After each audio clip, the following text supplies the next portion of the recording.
Another question. All right, dear. Ma, you say at Canada, like if you have a visa, how long will that visa last in Canada? Okay. That's a good question. Canada, they don't give you, like UK, UK give you 3 months visa. Yes, it's 3 months. Why? Because most of our Nigerian folks, when they get there, they don't go to school. Before now, they give the validity of your study period. If your study period is 4 years, they would give you straight up.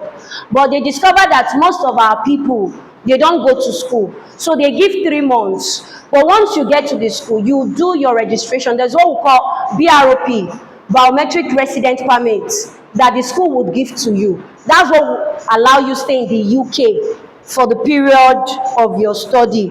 But for Canada, Canada gives the validity of your passport. So take for example, for someone that has 10 years passport and the person just did it January and the visa came out February, it's straight up the validity of your passport.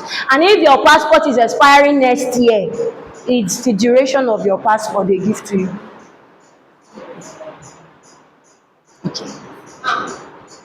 If you are still on EduAbroad and you get something like all A's in your subjects and only two C's, You are good to go. now will they be able to give us scholarship? Try and understand, I said the scholarship is not fully funded. So you won't come and look for the auntie. There's one auntie that came to our school. She said they will give us scholarship. It's not fully funded. It's a partial scholarship. But make sure the A's and B's you're getting, it's for your compulsory subjects. Okay. If I'm trying to say it's not free, it's not free, my dear.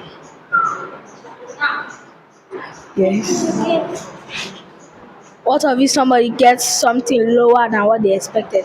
Okay. That's why EduAbroad is here to guide you. We don't work with just one schools. We have other schools that if you can't meet up the criteria of this, you can meet up the criteria of this one. But in all, I must beg us, we should not get CCs in English. Because if you have CCs in English, they would ask you, most times they would ask you to write IELTS, International English Language Test System.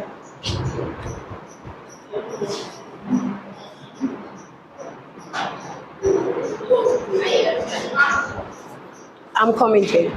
And most times, for those of us that we are bent on studying medicine, nursing, they would not tell you to do the normal IELTS. They will tell you to do UKVI.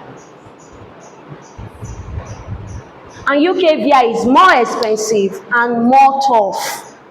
The reason why we always admonish students, sit for your exam and make sure your English is good. I'm coming there. Yes. What if you fail the subject and get English? Did you hear what he said? He said, what if you fail all the subjects and get English? Okay, let me ask you, my dear. Can you get into Uniben with such results? So you can't work with it. All right. I'm coming there. Pass English. Maybe you get A's in all your subjects and you also get A in English. You just need to write this exam. No. Okay. I only said IELTS is majorly for those who their English is CCs below. And for rare cases, they might ask those coming for nursing, medicine to write it, even if you have English. So that's why most times we advise students, you can do health-related subjects when you get there. After your first year, you apply for a change. All right then. Yes. If you fail WAEC, you can rewrite it. But IELTS, if you fail it, you can rewrite it. But let me tell you why you should take it serious if you are asked to do it. Currently, IELTS is 200,000 to register for the exam. And it's strictly English, speaking, writing, listening, and reading. And UKVI is around 250 So that's the more reason why you should not fail it. Any okay. So that UK normally gives 3 months visa because some don't go to school. What if you actually go to the school? Yes, and Will they extend it? I mentioned that even if you are to go to school, you don't want to japa and loss there. They would give you what we call BROP.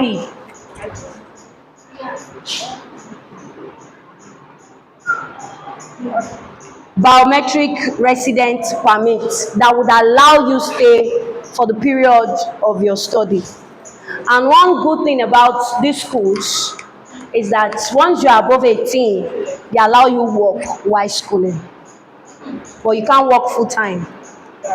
You only work part time while schooling. Any other question?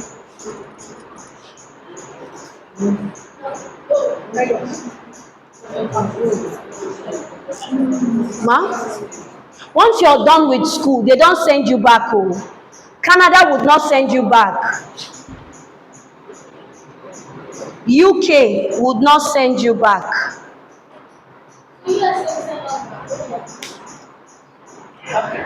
Okay, this is it, my dear. Every year, each country, they review their traveling policy.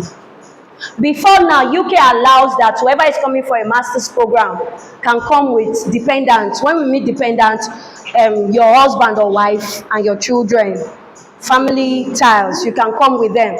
But now they streamlined it to only those coming for research masters. Research masters, yes, those of us that did biochemistry, you're doing research work. Those that are doing science related courses, biochemistry, chemistry, pure chemistry, industrial physics and all of that. If you're doing a research masters, they would allow you come with dependents. And if you're doing PhD, or if you're doing taught masters, and yes, ask me, don't ask her. Taught masters is the one we teach. They just teach you and you write your exam and go. You don't do research. That's all. Thank you very much for having me.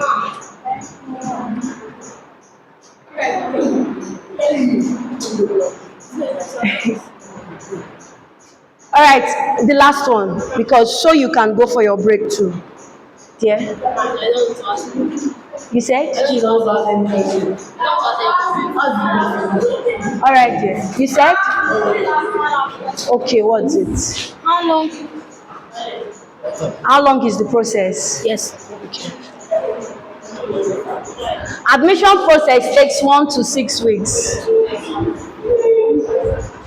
From the day you drop your document to when your admission should come out should span within this duration. And remember, I said for UK visa, it depends on the one you are applying for. If you do standard, it's 4 to 6 weeks. If you do priority, it's 5 to 7 working days.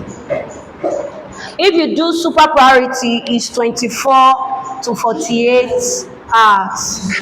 Then I said for Canada, it spans from 12 months up, 12 weeks. 12 weeks upward. Same for USA. Thank you very much, and I'm grateful for having me.